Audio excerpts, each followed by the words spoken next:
Okay, so here we are on part 2 in our tutorial on chopping and looping samples. We're going to be working with FL Studio now, but I'm going to go over to Cool Edit Pro, which is now called Adobe Audition, and I'm just going to chop up the sample in there, and then we're going to bring it back into FL Studio. Okay, so here we are on Cool Edit Pro, and one of the reasons why I'm using older software is to show you that it doesn't matter, if all you have is old recording software, don't worry about it. You can still get good quality results using it.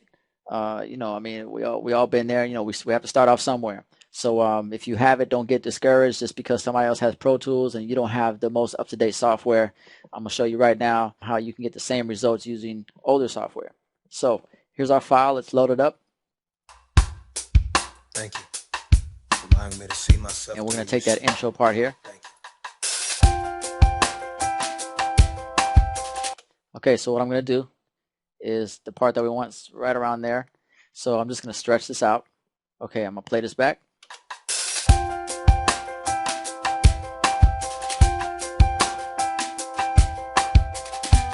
Okay, the part we want is going to start right there, and it's going to end, I think, right about there. Let's try that out. Okay, I was one too many. Bring it back right there. Okay, then I'm going to stretch it out. And like I said before, you want to really make sure that you're getting right at the very beginning and right at the very end, because anything else, if it's not seamless, you're going to get pops and clicks, and we don't want that. So let's go ahead and play this back. Now let me loop it.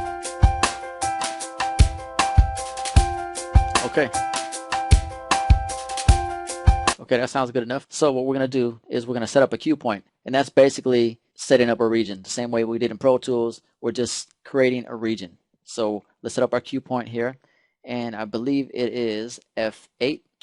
Yeah, okay, so F8 sets up a cue point, and then you can go through the rest of the song and set up other cue points. And what that does, if you go up here to your cue list, see it says Q1, there it is.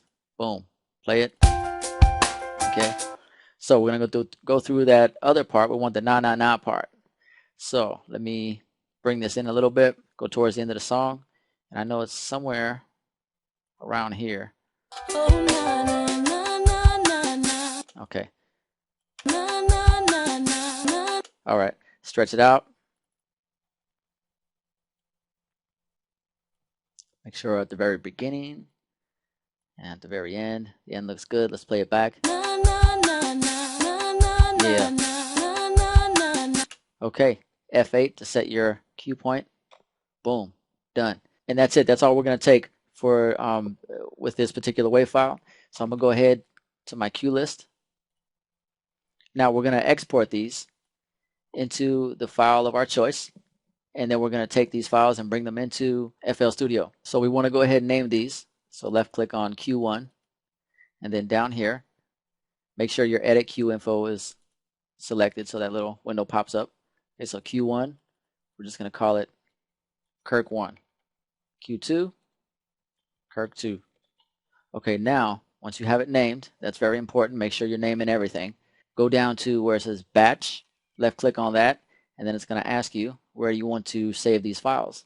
And right here, your prefix, it's basically going to be a name that you put before the name of your sample. So if you put, samples, if you just type in samples here, it'll go samples Kirk1 and then samples Kirk2. So that's how that works. And then go ahead and save it. Click OK. Boom. Done. And just a quick note, if you do not have Adobe Audition, go ahead and download it. I think the trial version is for 30 days. It's a really, really good program. I highly recommend it. So I just wanted to let you know about that. Okay, I'll see you in FL Studio.